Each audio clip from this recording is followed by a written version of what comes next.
Hola a todos mis hermanos, paz y gracia sea con cada uno de ustedes. Hoy quiero regalarles una enseñanza en esta vitamina de amor para que podamos meditar en ella hoy y mañana, sábado.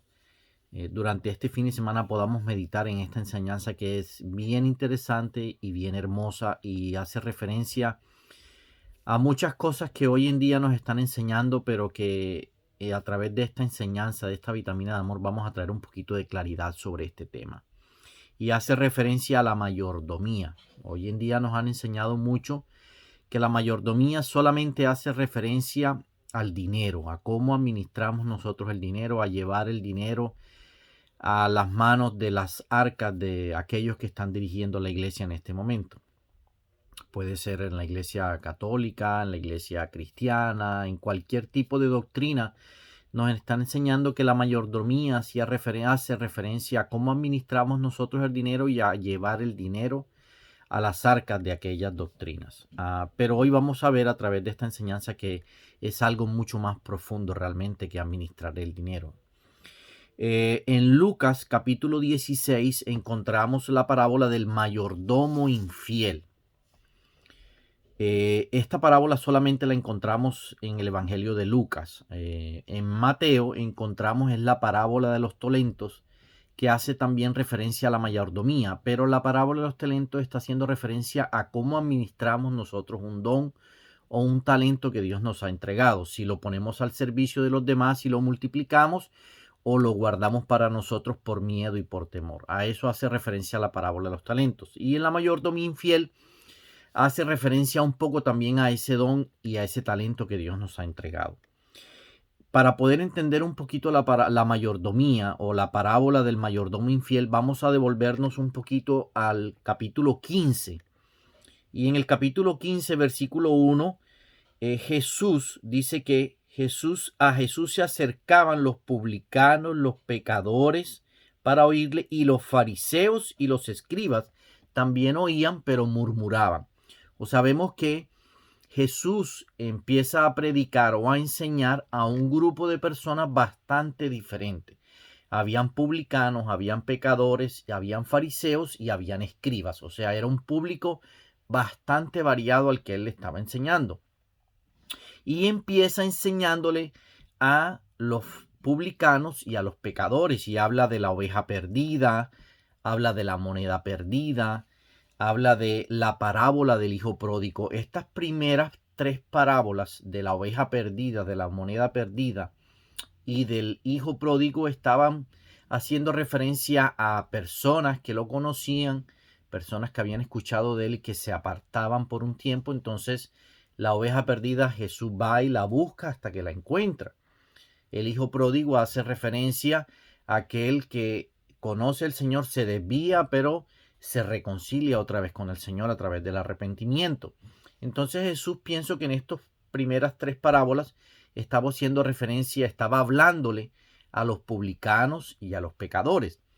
Pero cuando llega el capítulo 16, en la parábola del mayordomo infiel, se voltea un poco y ya esta parábola pienso que la está hablando a los fariseos y a los escribas. O sea, ya en el principio del discurso lo enfoca hacia un público, pero aquí esta parábola la enfoca hacia otro público.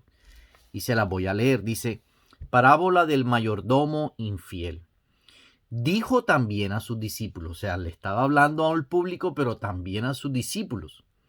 Había un hombre rico que tenía un mayordomo, y este fue acusado ante él de disipar los bienes, o sea, de malgastar, de hacer mal uso de lo que se le había entregado. Entonces le llamó y le dijo, ¿qué es esto que oigo acerca de ti? Da cuenta de tu mayordomía para que ya no seas más mayordomo. Entonces el mayordomo dijo para sí, ¿qué haré? Porque mi amo me quita la mayordomía. Dice, cavar no puedo, mendigar me da vergüenza. Está haciendo referencia a que no sabía trabajar en otra actividad y pues mucho menos mendigar. Entonces ya sé lo que haré. Para cuando se me quite la mayordomía me reciban en sus casas. Y llamando a cada uno de los deudores de su amo, dijo al primero, ¿cuánto le debes a mi amo? Y él dijo, 100 barriles de aceite. Y le dijo, toma 50 y siéntate pronto y escribe 50. O sea, le rebajó la deuda. Después llamó a otro y dijo, ¿cuánto debes? Y él dijo, 100 medidas de trigo. Y él dijo, toma tu cuenta y escribe 80. Y miren lo que dice el amo de este mayordomo. Alabó el amo al mayordomo malo por haber hecho sagazmente. Porque los hijos de este siglo son más sagaces en el trato con sus semejantes que los hijos de la luz. Y yo os digo, ganad amigos por medio de las riquezas injustas para que cuando éstas falten, os reciban en las moradas eternas. Voy a hacer un stop aquí mientras que seguimos con esta parábola. Cuando el amo alaba al mayordomo malo, lo alaba por su sagacidad. Miren lo que dice. Porque son más sagaces en el trato con sus semejantes que los hijos de la luz. Miren que el amo se enfoca en el trato hacia los semejantes. Lo alaba por el trato que tiene con sus semejantes. No lo alaba por cómo administra la riqueza, sino en el trato que le da a sus semejantes. Y en el versículo siguiente dice, para que cuando esta riqueza falte, o sea, para cuando esto que tú tienes falte, dice, te reciban en moradas eternas. Aquí Jesús está dándole un enfoque de esa mayordomía, le está dando el enfoque hacia el semejante. Más adelante en el versículo 10, en el versículo 11 y 12, habla del dinero, ya lo enfoca hacia el dinero y le dice a este público al que le estaba hablando de que no le podemos servir a dos señores, no le podemos servir a Dios y a la riqueza. O sea, ya textualmente en estos 3 versículos finales lo enfoca hacia la administración del dinero. ¿Por qué lo enfoca a la administración del dinero? Porque para los fariseos y los escribas, que eran gente pudiente, eran gente que tenía riqueza, la riqueza para ellos era considerada un favor de Dios, un don de Dios. Era eso que Dios les había entregado a ellos. Entonces Jesús, para hacerles ver que ese don, que era la riqueza según ellos, estaba siendo mal administrado, les habla del mayordomo infiel. Les hace ver que ese don de riqueza que ellos habían recibido lo estaban utilizando mal con referencia a sus semejantes. Por eso Jesús habla aquí de las riquezas, pero la enfoca en el trato hacia los demás. Entonces les dice Jesús a los fariseos que ese don, esa riqueza que él les había confiado, porque ellos pensaban que la riqueza era un regalo de Dios, era un don que Dios les había dado.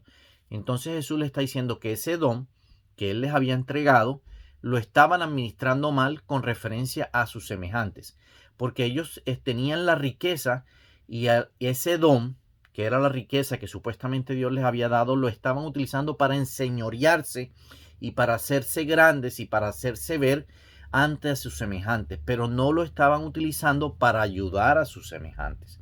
Por eso Jesús les está hablando de una mayordomía mal hecha, el mayordomo infiel. Miren que cuando yo voy a Primera de Pedro, se lo voy a leer aquí, Primera de Pedro 4:10, dice, cada uno según el don que recibió, ministrelo a los otros, como buenos administradores de la multiforme gracia de Dios. O sea, Pedro aquí nos está ampliando un poquito la visión de lo que Jesús estaba hablando a los fariseos y a los escribas en esta parábola del mayordomo infiel. Él les había entregado, según los fariseos, habían recibido un don que era la riqueza, pero no la estaban administrando bien. ¿Por qué? Porque la estaban administrando era para sus deleites, para su ego, para su orgullo, para engrandecerse, y no lo estaban administrando según lo que Dios quería, que era para los semejantes. Miren, por eso Jesús alaba la actitud del mayordomo, aunque estaba haciendo mal, ¿cierto? Según el parámetro del mundo, porque estaba entregando algo que no era de él, estaba cogiendo la riqueza de su amo y le estaba quitando de lo que los deudores le debían. ¿Por qué? Porque estaba enfocándose en el trato hacia los demás. Y Jesús alaba esa actitud. En vez de decir, no, ¿por qué estás haciendo mal? Estás haciendo mal porque me estás quitando a mí para darle a los demás. No, Jesús alaba esa actitud. Es decir, que si Dios te entrega a ti un don, un talento, cualquiera que sea, el don de administrar, de tener tu empresa, el don de un ministerio, cualquier don que Dios te entregue para ser administrado, dice que ese don debes ponerlo al servicio de tus semejantes. No debes tomar ese don para engrandecerte, para ponerte por encima de los demás, para oprimir a los demás, para creerte más que los demás. La mayordomía hace referencia a eso. Por eso Primera de Pedro 4:10 habla de que ese don, ese talento que Dios te entregó es para el servicio de los demás. Debes administrarlo según la multiforme gracia de Dios al servicio de los demás. Eso hace referencia a la mayordomía. Cuando Dios habla de la mayordomía, está haciendo referencia a que lo que Él te entregó lo estás poniendo al servicio de los demás, lo estás utilizando para tus semejantes o lo estás utilizando para engrandecerte, para mostrarte más que los demás, para creerte más que los demás, para que tu orgullo y tu altivez salga a relucir, o lo estás utilizando para el servicio de los demás, para ayudar a los demás, para tus semejantes. Eso es lo que hace referencia a la mayordomía.